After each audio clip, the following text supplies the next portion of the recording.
What is up, everyone? Bryan from Arena Deckless here, ready to talk about everyone's favorite topic, bans. Everyone loves talking about bans so much, don't we? Obviously, we are dealing with a standard that seems infested with Golos Field of the Dead decks presently, and recently, Wizards of the Coast moved up the date for their banned and restricted announcement to just about, I think, 10 days from now. And you're seeing double right now. I do have another video of myself up on the screen. This is the moment I found out the banned and restricted announcement had been moved up. And I want to share that with everyone right now. Let's do that. Let's let that play. They moved up the BNR announcement. Why? Oh my god.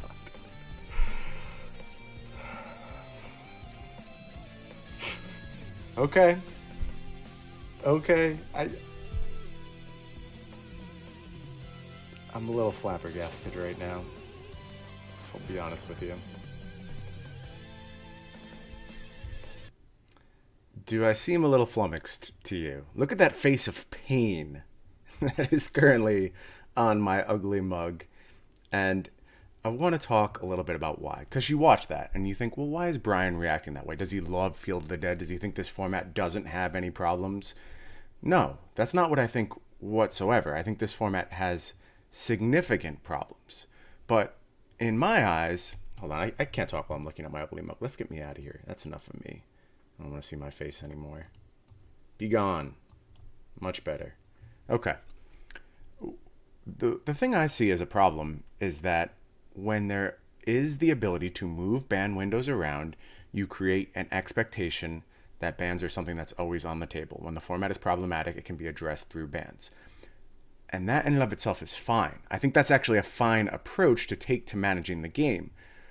But that's not really the approach that's advertised. It seems like bans are supposed to be used as a absolute, break glass in case of emergency type situation. You don't want to default to bans where things are a little bit problematic.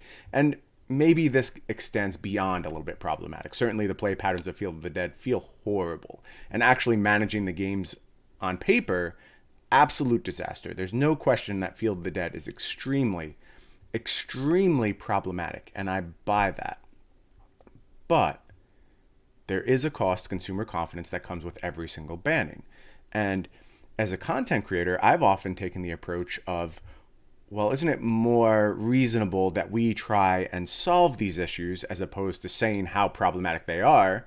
Because that's a useful behavior and we can actually accomplish something that way. And it's pretty unlikely things are going to get banned. So it's not even worth having that conversation. And in fact, if you're a member of the Arena Decklist Discord, we don't allow ban discussion in channels that are used for strategic purposes. So like in our standard channels, we don't let ban discussion happen there because it's not fruitful. It doesn't lead to any kind of increased win rate. It doesn't do anything for players. It's just a conversation point that really we have no control over. So we tend to push it to the back.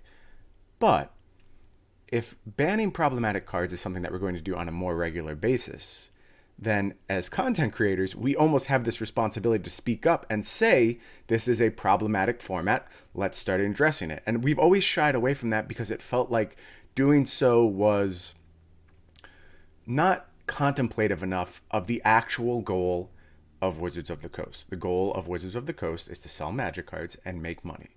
And there's no problem with that. That's what businesses exist to do. I mean, we can talk about broader problems with capitalism, but in a nutshell, Wizards is doing its intended function. It is making magic cards to sell you.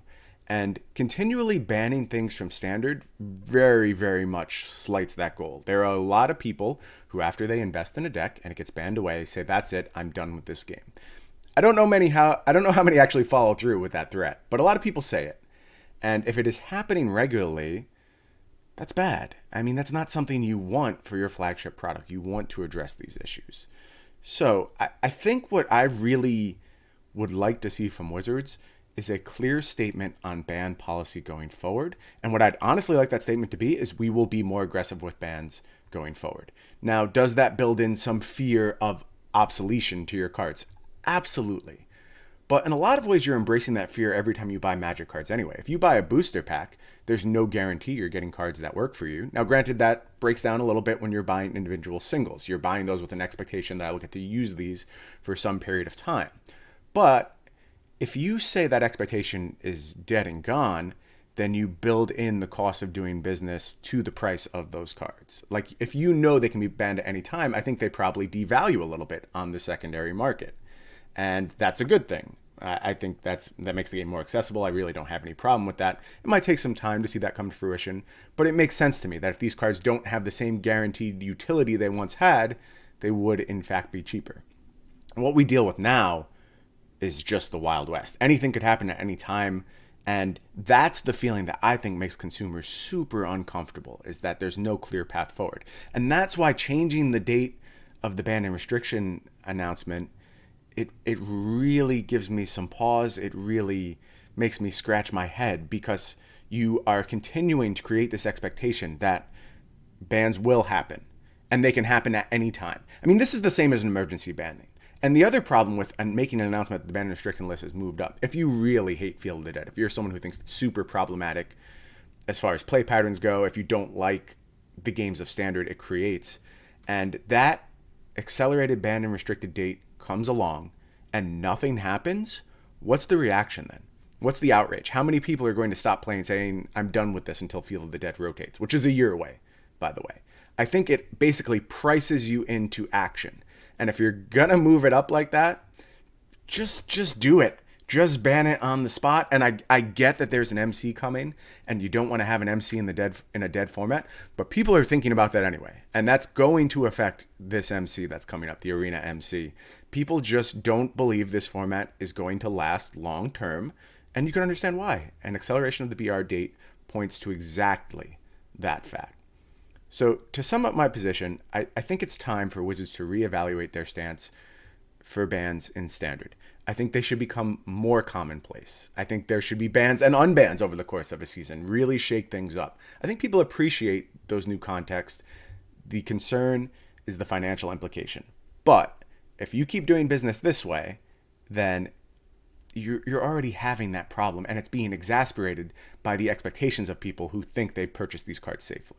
If you're just upfront, you say this is going to be more of a approach going forward. This is how we're going to make enjoyable Standard environments.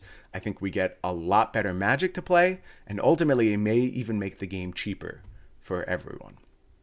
What do you think about the acceleration of this banned and restricted announcement? Am I crazy? Am I making too much of a big deal out of the decision to move up this date? I really don't think I am. I think this is problematic for the game, and I think this is a really nice window to make some changes with how R&D approaches the banned and restricted list. So I'll be tuned in on October 21st. Can't wait to see what happens. My expectation, I think Field's gone. It's just not a good Magic card to have in Standard. If you think something different's going to happen, or you completely disagree with me, let me know in the comments down below. And be sure to like, share, and subscribe for more Arena Decklist content.